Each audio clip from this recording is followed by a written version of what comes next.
How to fix iPhone is findable and will not turn on. Hello everyone, I am Bishaka and welcome to our channel. Now let's get right into the tutorial.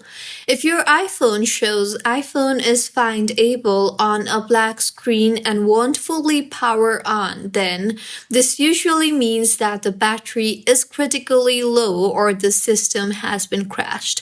So the first and the most common fix for this issue is charge your iPhone properly. So plug into a wall charger and not a computer, and make sure that you are using a working cable and adapter and let your iPhone charge for at least 30 to 60 minutes without any interference. And if the battery was fully drained, it may take a while before the Apple logo appears.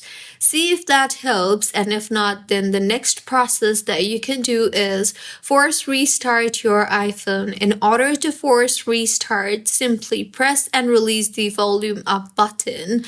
Next, quickly press and release the volume down button, and finally, press and hold the side button until the Apple logo appears, and keep holding even if the screen stays black for 10 to 20 seconds.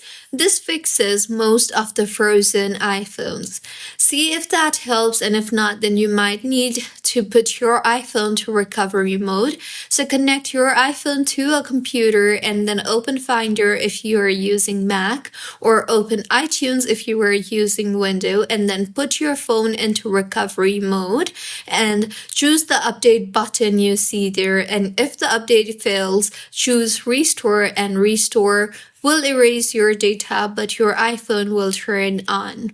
So these were a few fixes on how you can fix iPhone is findable and won't turn on.